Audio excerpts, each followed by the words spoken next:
we look to get back on, what would be the strategy to drive shoppers to the stores? Any suggestions or thoughts on that? Absolutely. So, a lot of when we talk about marketing in the light of the opening up of America, so one of the key points is what you said earlier about customer sentiment and really understanding that the consumers want to see that retailers are being sensitive to the new normal shopping environment.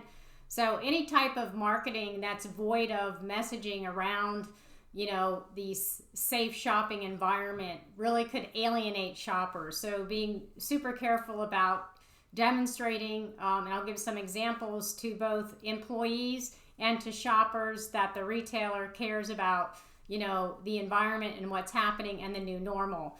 Also, just keeping in mind, there's been an obvious shift in what consumers are buying. Understanding these shifts and creating relevant marketing messages demonstrating that the retailer understands the mind of the consumer is critically important. And I would say that there's a lot of great examples in the industry. I'm so happy you use the Kroger Blueprint for Success opening. They've done a phenomenal job. I think that what a lot of retailers can do as we begin to open up is to look at successes in the past of those retailers, one, that have been open, since the pandemic has hit the U.S.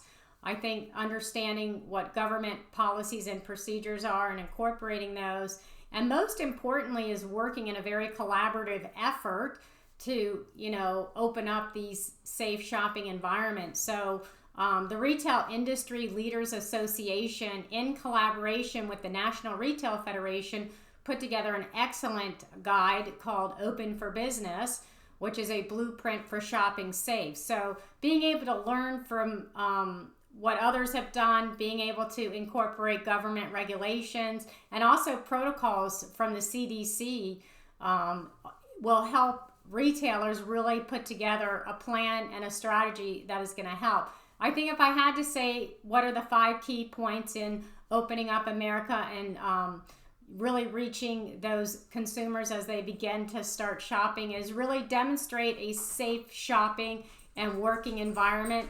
Take care of shoppers and employees through communication, either messaging, signing, audio messages, visual signs in the store, even tangible changes like sneeze guards. Those are all demonstrations that the retailer is taking proactive steps to create a safe shopping environment.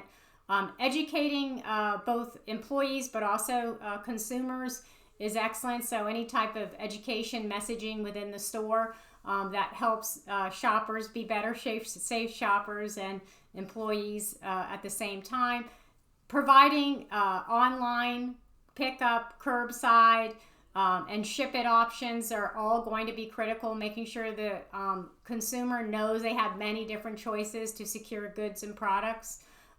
Very important. I know that's easier said than done. If you don't have the infrastructure to support those initiatives, it can be a bit more of a challenge, but certainly if you do have those initiatives, making sure that consumers are very aware of how all those programs work and make it logistically easy for consumers to participate in those different commerce options. Adjusting the hours, obviously, but the basic minimum expectation that customers coming into the store, consumers and shoppers coming into these environments, the basic minimum expectation is that retailers are following the government-driven procedures and requirements. So the social distancing protocols, the reduced occupancy.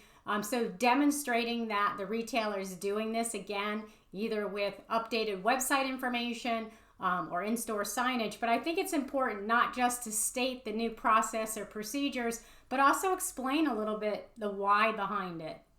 And I think the last piece that I'll just throw out there, I know we're ending our time shortly, but any area that you have the ability as a retailer to have processes like contactless commerce. So for example, payments, for example, if you can move that transaction of the customer having to go through the transaction at the end of a shopping experience, even if you have to get a third party to help with that, that speaks volumes, you know. So this, you know, being able to use mobile payment or using your phone to pay for things, or you know, being able to scan through, I think is really helpful for, especially to relieve some of the stress that the shoppers might be feeling in these new shopping environments. I think those are all valid points, and we have some of those links in the presentation here. So thanks, Shelley. I appreciate that. This will be an ongoing